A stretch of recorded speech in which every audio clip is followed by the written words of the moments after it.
क्या आप जानते हैं भगवान जगन्नाथ का असली रूप यह लकड़ी की मूरत नहीं बल्कि एक चमकता हुआ नीला पत्थर था जिसे नीलमाधव कहा जाता था। आखिर वो दिव्य पत्थर गायब कहाँ हो गया और भगवान अधूरी मूरत में क्यों बदल गए? यह कहानी मालवा के राजा इंद्रद्युम्न से शुरू होती है। उन्हें पता चला कि ओडिशा के घने जंगलों में भगवान विष्णु साक्षात नीलमाधव के रूप में पूजे जाते हैं। राजा ने अपने मंत्री विद्यापति को खोज पर भेजा। विद्यापति जंगलों में भटकते हुए आदिवासी सरदार विश्ववसु तक पहुंच गए, जो गुफा में गुप्त रूप से नीलमाधव की पूजा करते थे। विद्यापति ने सरदार की बेटी से शादी की और जिद करके गुफा देखने की बात मनवा ली। सरदार ने शर्त रखी कि वे उनकी आंखों पर पट्टी बांधकर ले जाएंगे, लेकिन विद्यापति ने चालाकी की। उन्होंने रास्ते में चुपके से सरसों के बीज गिरा दिए। कुछ दिनों बाद जब बारिश हुई तो सरसों के पौधे उग आए और विद्यापति को गुफा का रास्ता मिल गया। उसने तुरंत राजा को खबर दी। राजा इंद्रद्युम्न अपनी विशाल सेना लेकर घमंड के साथ भगवान को लेने पहुंचे, लेकिन उनके वहां पहुंचते ही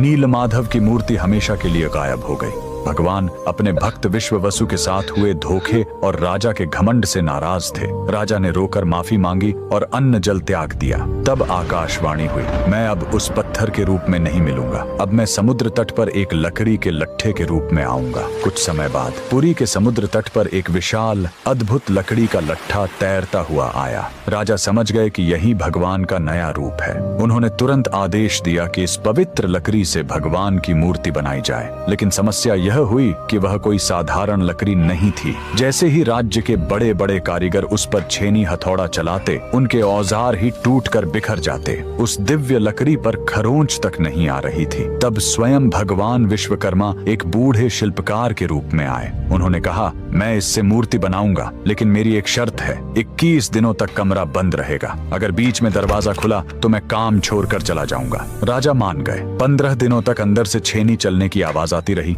लेकिन फिर सब एकदम शांत हो गया। रानी गुंडिचा को लगा कि बूढ़ा शिल्पकार शायद अंदर मर गया है। घबराहट में उन्होंने दरवाजा खोल दिया। अंदर देखा तो शिल्पकार गायब था और वहां भगवान जगन्नाथ, बलभद्र और सुभद्रा की अधूरी मूर्तियां थीं। राजा बहुत दुखी हुए, लेकिन तभी भगवान ने संकेत दिया कि वे इसी अधूरे रूप में रहकर भक्तों को दर्शन देना चाहते हैं। यही कारण है कि आज भी हम भगवान के उस अधूरे लेकिन सबसे प्यारे रूप की पूजा करते हैं। कमेंट्स में जय जगन्नाथ जरूर लिखें।